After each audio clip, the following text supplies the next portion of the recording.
The mighty M4 Pro Mac Mini. A couple of months ago, I made a video about DIY installing a third-party SSD into the base model M4 Mac Mini. But at the time, no one had yet cracked the code on the hardware for the M4 Pro version. That has changed now. This little chippy right here is gonna make this $1,300 computer into a $2,400 computer. This is 4 terabytes of storage. There's a link below. Their first run of these chips is only gonna be the 4 terabyte option, with a 2 terabyte and 8 terabyte being offered down the road. That said, let's rip this thing apart. It's surprisingly easy to get inside. Step 1, flip over your Mac Mini. Actually, step 1 is make a time machine backup of your Mac Mini if you've got stuff on here you want to save. If this is a new computer, a backup is not necessary. Things you'll need to accomplish this upgrade. You're gonna need some kind of rigid plastic stick. I'm using this kit from iFixit. I'll link it below, but it comes with a whole bunch of jabby tools, grabby tools, grippy tools. Oh, and actually it comes with a suction cup. I had gotten this other one from Home Depot for like $10. I guess I'm bringing that back. But a suction cup is the dirty little secret that gets you into this Mac. It's not dirty and it's not really a secret. Anyway, you're gonna need a fairly rigid plastic implement, a set of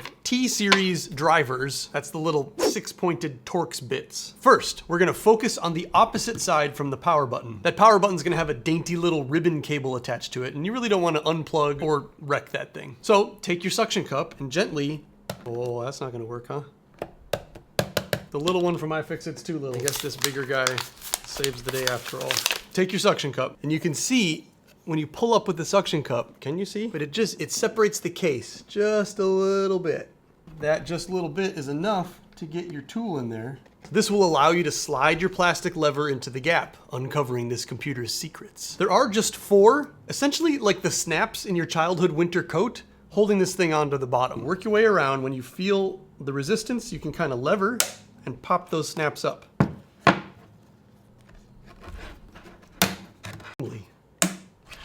Do the one near the power button last. That's the most likely to break the plastic on this thing.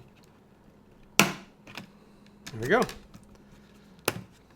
Once you've got all those, you're just gonna fold the bottom plate back over the edge of your computer. No sense in disassembling all these little dainty cables. We're only gonna be inside of here for a minute. To get past this next layer, there are 8 screws around the outside of this plate.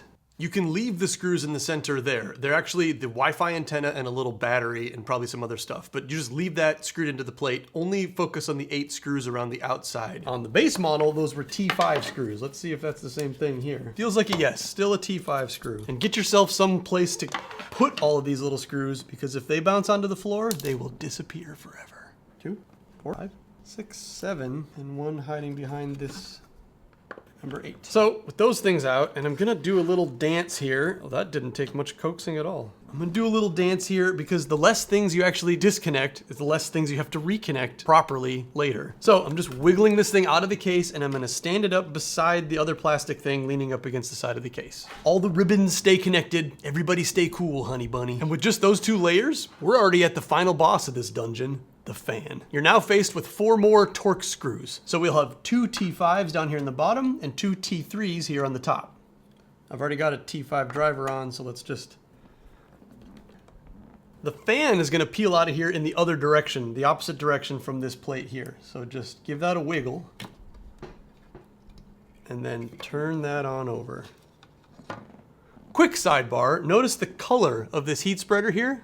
There's the heat sink. Notice how this is like a shiny copper. In the base model, that's made out of aluminum. Both metals are great at absorbing and moving heat into the air as it's being blown across them by the fan, but copper is even more thermally conductive than aluminum is. Since this M4 has double the processor cores and more GPU cores than the base model, Apple spent the extra money for that copper heat spreader to handle the increased thermal load. That's a really good thing. It is a small but meaningful thermal upgrade, and part of why things cost a little more. Copper is both heavier and costs more than aluminum, but it's a little bit better at spreading heat. But thermally, it's the better choice here. Aluminum does a perfectly fine job, and actually the base model M4 Mac Mini doesn't thermal throttle, even with Cinebench like multi-cores going. So aluminum's great for that. This thing gets a lot hotter, so this thing is both bigger and made out of copper. Extra fun fact. It's the same story once you have those 4 screws off. You could disconnect this little cable, the little cable right down in here. But then to reconnect it, you're gonna need one of those like jeweler's eyeglass things and a set of tweezers.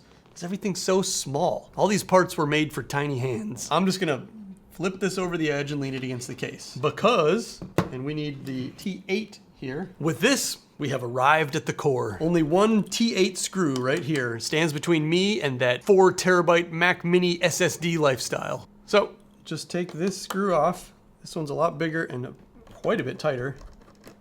This connector's pretty tight, so brace the base and give this thing a wiggle. And it really is just as simple as plucking this SSD out and plugging this SSD in. I don't think any of my cameras are hitting this view, so there's a little arrow on the connector, and that little arrow is where the little notch on your chip goes. Just line that up, push it on in. Make sure it's seated all the way. Now, replace that screw holding the SSD down. Flop this fan over back into place. The longer ones go on the bottom. Ooh, I almost dropped that in there. Working backwards. And don't tighten these super crazy tight. Roll this divider thing back on top of the fan and heatsink. Hopefully you haven't lost those 8 screws from that layer. Don't forget the last one that's hiding under the plastic. And then you can see how these are just like these little metal nubs, the metal buttons. So then just flip that plastic bottom cover back on, apply some pressure to those button clamps. There we go.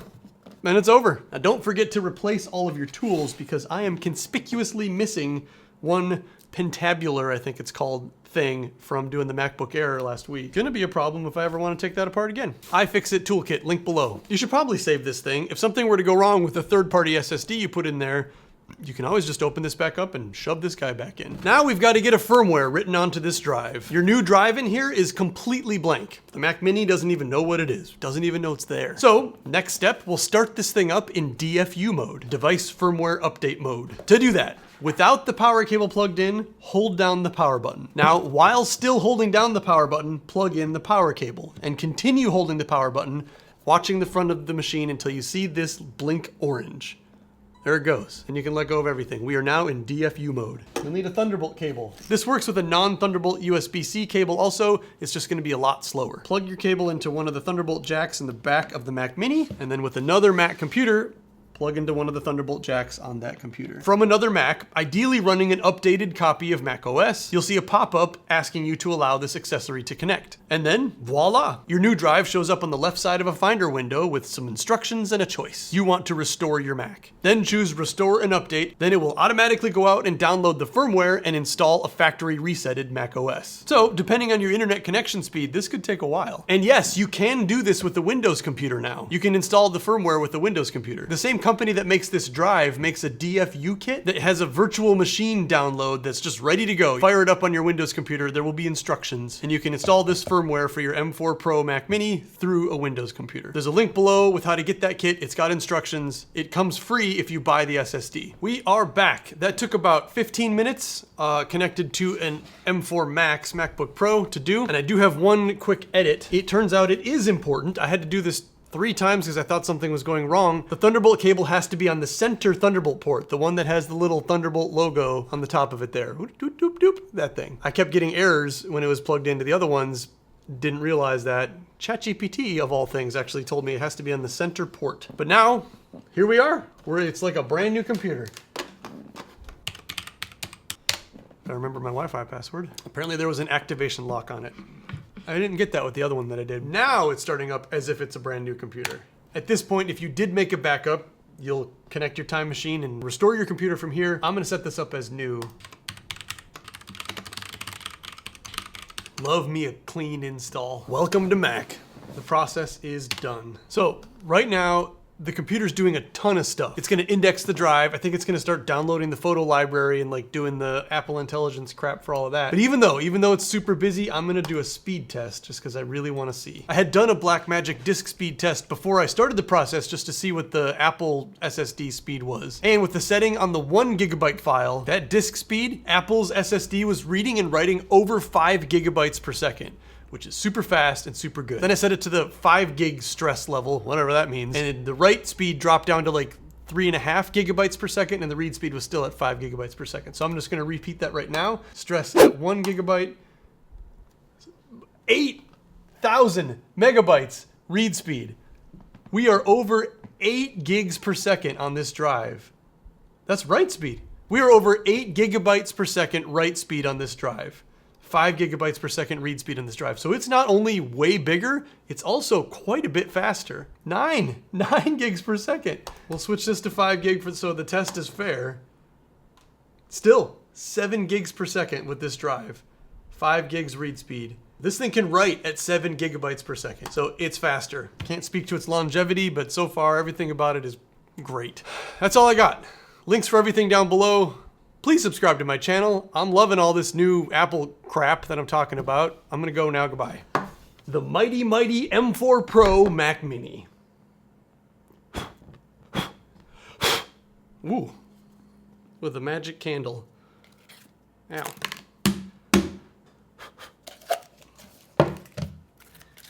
The little embers that smoke. You don't want smoke in the room. It makes your throat hurt.